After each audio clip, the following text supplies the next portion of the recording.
Hello again, friends, and welcome to another fine edition of 151. My name is Adam, and this is a special Side Jobs edition of the show. Before we get to our guest, I want to remind you that 151theshow.com is the primary source of where you can get all our cool information and all that.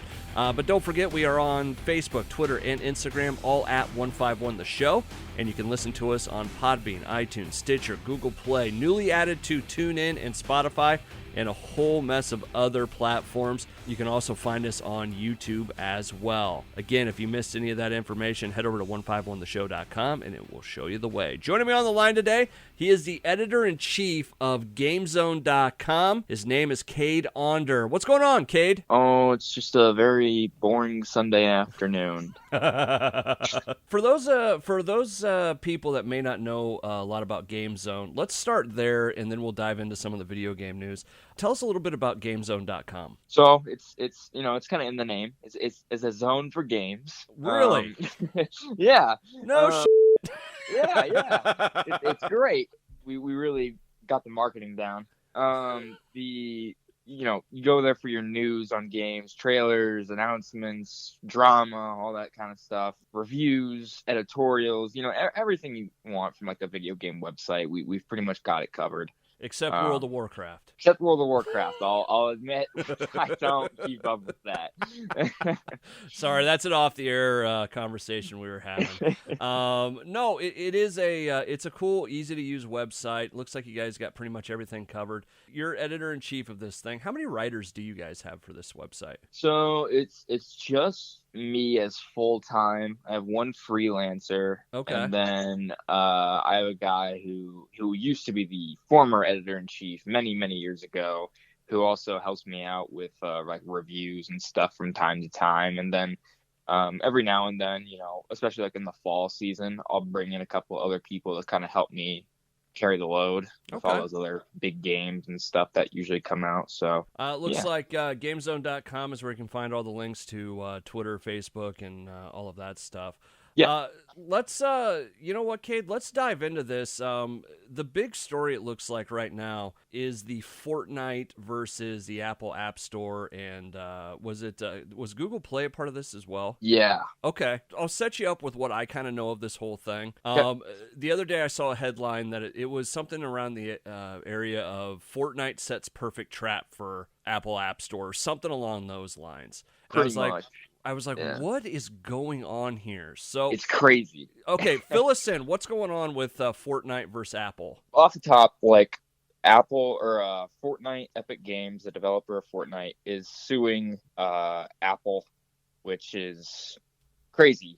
Yeah, it's unprecedented. Like, I can't think of any like actual major lawsuits against that company that have gained some real traction. I'm sure there have been plenty, but this is big.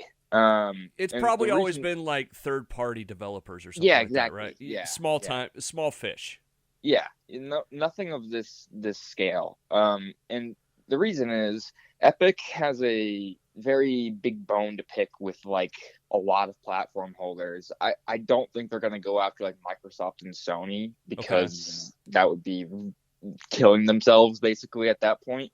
But when you buy something on the App Store, pretty much any App Store, whether that's Xbox, the App Store, on Apple, or Google Play, those platform holders take 30% of the profits. Big and surprise. That's a pretty sizable margin, for companies that are bringing in billions and billions of dollars. Like, it probably feels like a drop in the bucket, but still, that's still all this money that they could have. Yeah. And I think it's less about them and more about changing the way this works for everyone else. But the way this worked is that Epic decided to be kind of shady, and they just announced this new payment model for Fortnite where you can buy their little coins or whatever they have in the game. Okay. And the money goes 100% to Epic.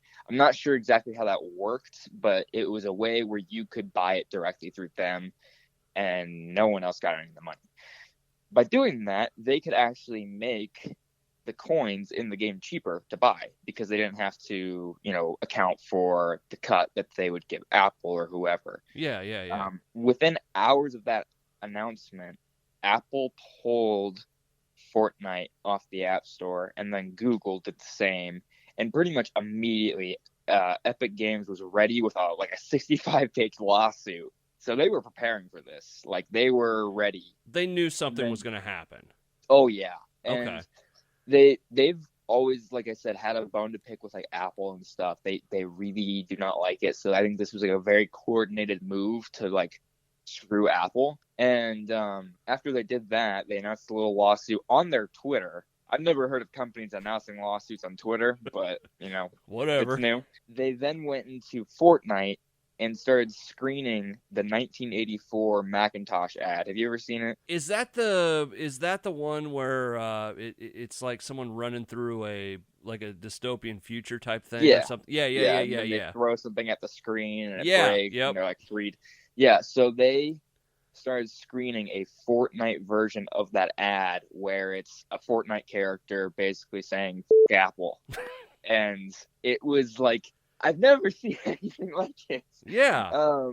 And at the end of the little parody, basically, it says #free Fortnite. And basically what Epic Games is looking to do here is eliminate or lessen the cost of the takes that all these other companies pull from not only Epic Games, but from everyone. Because it is a monopoly on iOS, especially because you can only buy stuff through iOS. On PC, you can go to Steam, the Epic Game Store, Uplay, all these different places you can get your games. On iOS, you only have one place to go. So basically, they're like, this is a monopoly, and it shouldn't be allowed. So especially because like Amazon gets special treatment and stuff. There's all these weird like things where like this isn't fair. Okay, let me. Because I don't play Fortnite and I don't have the app, I'll put it to you like this. Fortnite is kind of like Doctor Who to me, where I'm fascinated by reading about it, but I don't watch it a ton and I don't play it. That's fair, yeah. Because I'll tell you this, when they shut down their servers to kind of reset thing, what was that, late last year? Oh, when the game was gone? Yeah, that was the most brilliant piece of marketing I've seen done in a long time. It's a really fascinating game. Like, they do some weird that no one would ever dare to do. Like, do you remember when Christopher Nolan had his trailer for Tenet? Yes. And they showed it in Fortnite before anything else? That's mind-blowing. Well, there was that. There was the Star Wars Rise of Skywalker. Was that the one? Yeah. But anyways, going back to the app, so what are you actually doing with this? Is it just an app to like buy in-game currency? What is the point of the app? So you can play the game on your phone. Oh, you can? Yeah, like it's on everything. Okay. They've figured out. It's crazy. I was surprised when it made. I mean, like I guess PUBG and stuff is on there too, but like. Yeah, like the entire game is on there, and you can play with people on Xbox, on your phone and stuff. Like, it's a very accessible game. Boy, I just showed my age there. Yeah. Okay, so you can do the whole thing right there on your phone. Yeah, it is Fortnite. And what's interesting about this is Fortnite does these seasonal things where every couple of months they add big new content or event or something. Yeah. And that's about to happen. Their new one's about to happen. And it's rumored to be like Marvel themed. I'm not sure if that is what's going to happen, but I think I saw like Captain America skins and stuff. But yeah, I thought I did too. Basically, the iOS and probably I assume Google versions are not going to get that because they can't be updated now. You can still have it on your phone. You know, like Flappy Bird. Do you remember that? Yeah. Thanks, Cade. I appreciate it. You little it's like that, but it can't be updated anymore. So whatever happens, basically Epic Games is losing a big portion of their audience doing this. Whether or not this actually works for them and that Apple concedes remains to be seen. But it's a big move. That's insane. So what do you think is the next step of this? Does this make it all the way to court? Is it, like the on the radio show, I've been talking to my movie guy, and there was this stuff about AMC and Universal, button heads, and then they are now kind of in bed together. Yeah. Is there something like this in the future of Fortnite along with Apple and Google, or where are we heading with this? I don't know, because I think it would be a big mistake for Apple to just not let Fortnite on their platform. Like, that brings in big money, like Yeah. big money. You think of all the kids who like have their parents' credit cards stored on there, they just Jesus. go wild. Yeah.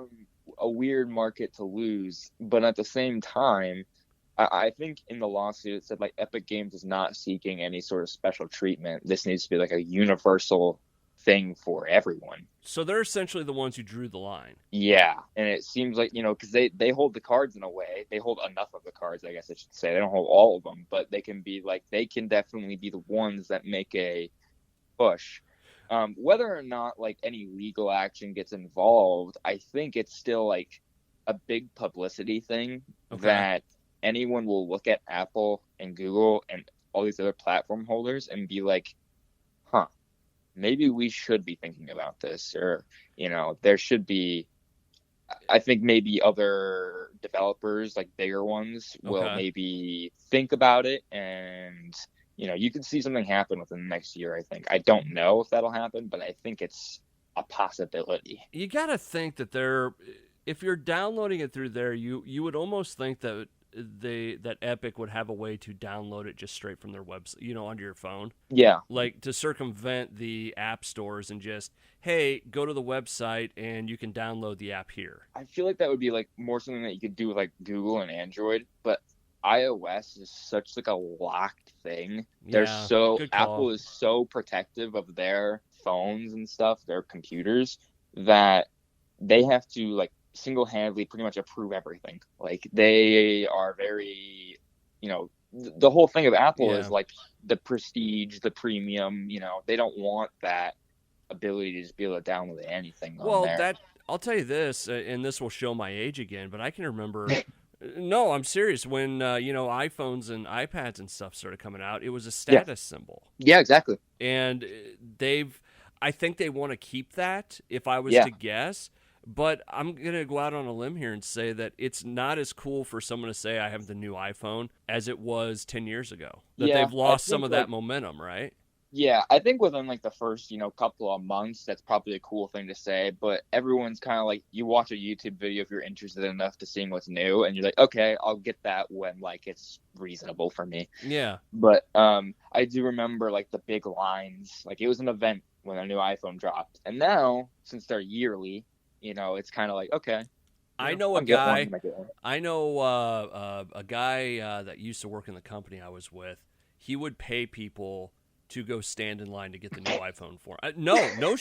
He would do it, and just so he could say he has a new iPhone. Yeah. So Cade Onder from Gamezone.com, the editor-in-chief of the website, joining me on the line right now. We're talking about Fortnite versus Apple and all of this Epic lawsuit stuff. Where do you think this is going? Do you think Epic has a chance of changing the way all of this is done? Or are they willing to say, hey, we're going to get a lot of press out of this, but with what we bring in on the other platforms, we'll be okay? They'll definitely be okay regardless. Epic has their own store too on PC. They have the Epic Games Store, and that's kind of where this comes from. Okay. They sell other people's games on there too, and it's like Steam, but they only take like a 12% cut, and 5% of that just goes to like hosting it and like technical stuff. Okay. And then the other 7% is direct profits to Epic.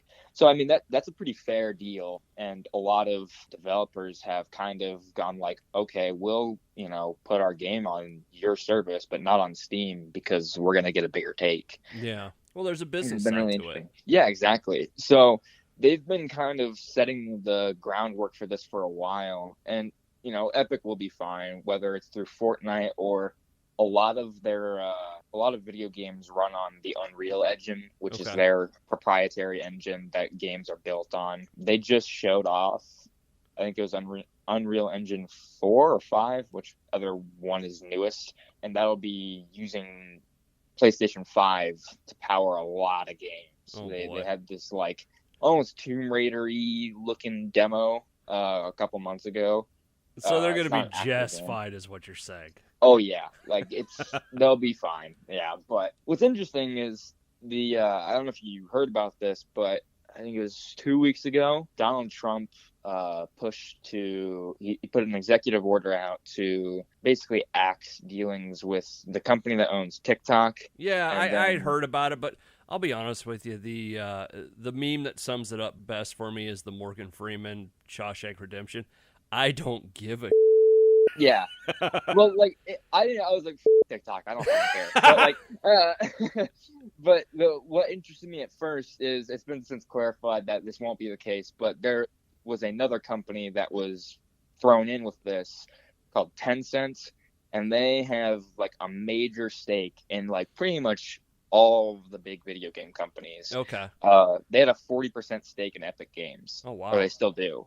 And they own 100% of Riot Games, who do League of Legends and Valorant and all those other big games. Okay. And PUBG and Call of Duty and stuff. So everyone was like, holy shit, if Donald Trump is going after these guys, are video games like done? Like, what's going on? They since clarified that won't be the case. But it was definitely concerning for a second because it was like, if Epic Games goes, a lot of video games are going to have to really rethink themselves, which would have been interesting. You're just looking forward to 2020's October, what it has in plan for us. So yeah. Oh God, I can't imagine what the world would be like without video games. Would be scary. That's when it really does start hitting the fan. Cade, I wouldn't have a job. Well, that would be bad. Cade Onder from Gamezone.com joining me on the line right now. So people will be able to keep up on Fortnite news over at Gamezone, right? Yeah, well, we've been keeping very close eye on it because it's definitely the most interesting thing to happen probably in video games this year. Okay. So yeah, we'll be keeping a very close eye on that. Moving down the way of your website, just looking at some of the big headlines. One that sticks out to me because I've been waiting for this stupid game to come out since Christmas. Marvel's Avengers. Yeah. What's going on there? So they just had a beta. I think it's going for like most of this month, honestly. Like they had one last weekend, they have one this weekend, and then I'm pretty sure next weekend they'll have at least one more. Okay. It's a lot of people have their complaints with it. There are some issues. It's a beta. It comes out in less than a month, so I mean, take that how you will. Yeah. But I mean, it's a very ambitious game, and you've played it, right? Yeah, I played it. Okay. Out of the gate, like it's definitely lives up to that Marvel brand of the ambitious set pieces with all those great heroes and stuff within that first mission where basically there's a celebration for the Avengers called Avengers Day, and then a big like terrorist attack happens on the Golden Gate Bridge, and they go to stop it, and it's actually distraction while the villains destroy like all of San Francisco, and then Captain America dies. Well, why'd you spoil it for us? It's the first like 20 minutes of the game. Jesus Christ, Cade.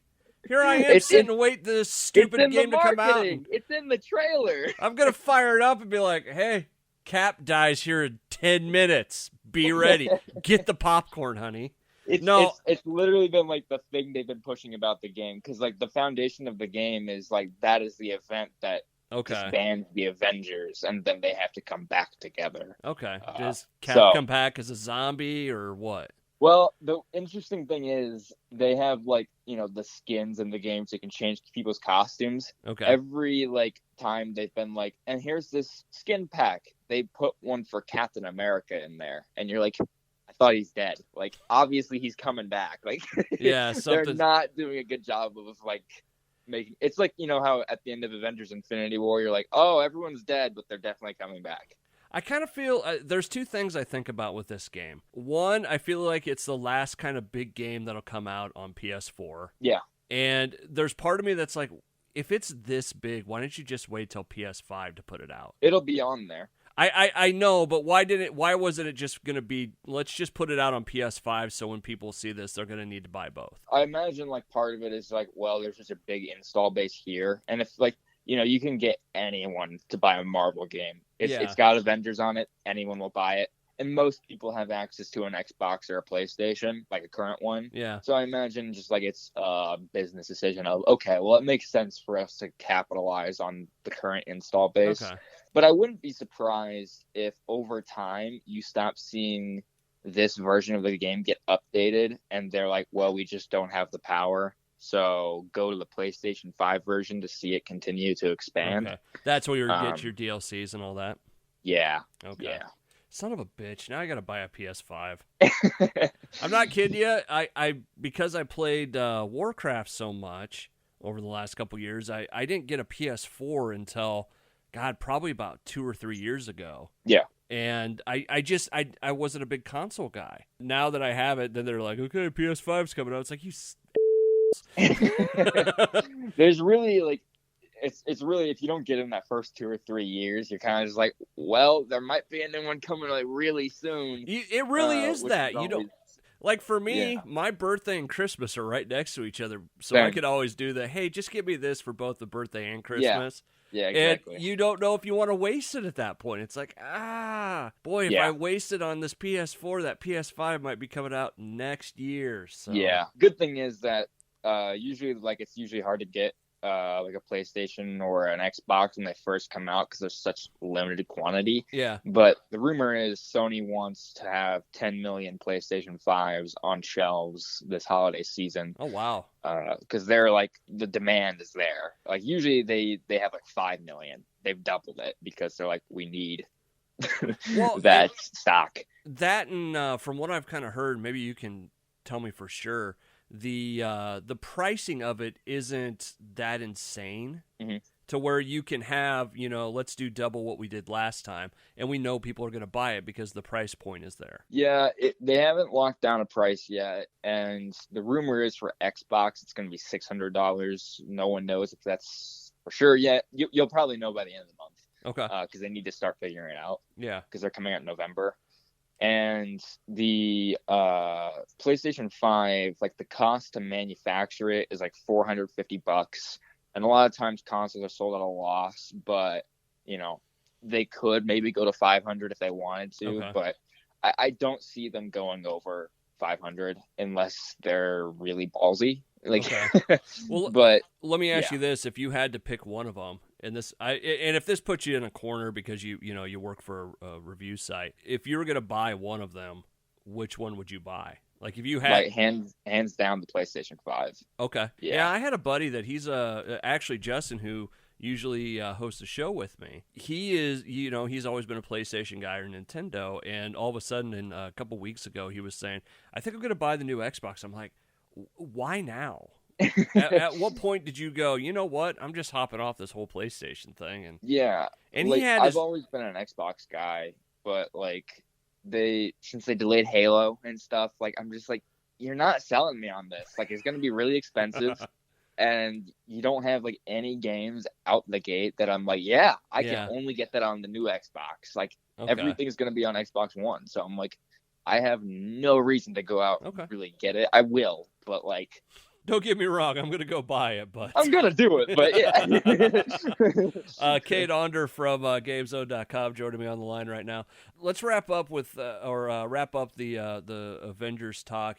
Was the game fun when you played it in beta? Yeah, like I think it's going somewhere really interesting. I like the story, at least at its core, and I really hope it grows on me much more.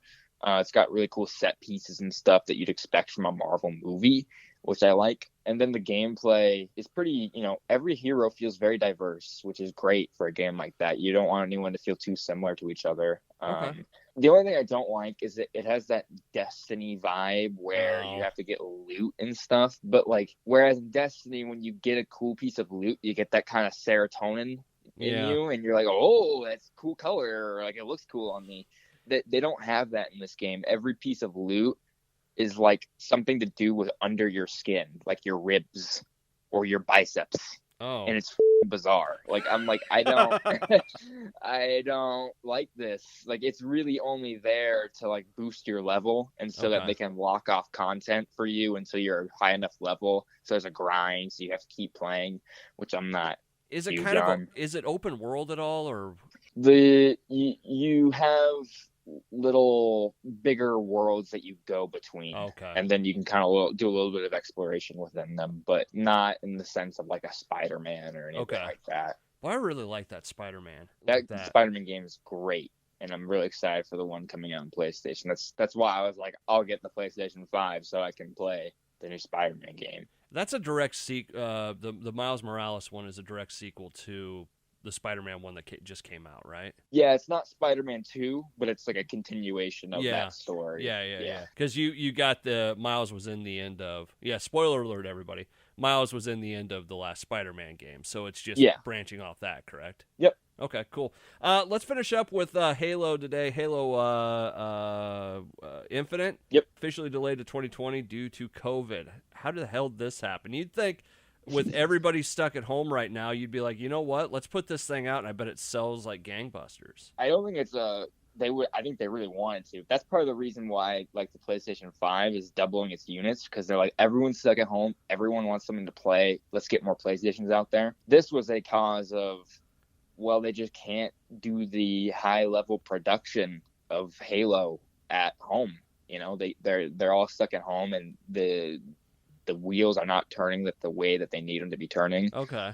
And so, I don't know if you saw the demo last month that they showed for the first time, but the visuals on it were just like, the Xbox Series X, the new one, is supposed to be the most powerful console ever made.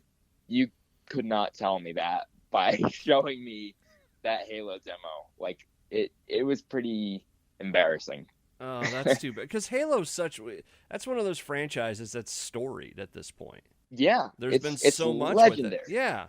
So to hear that you like, like, you know what? It's right up there with Elon Musk when it's shatterproof glass and he shatters it on stage in front of everybody. Yes, exactly that. It was sad because, I mean, they've only launched one Halo game alongside of a new Xbox like the same day.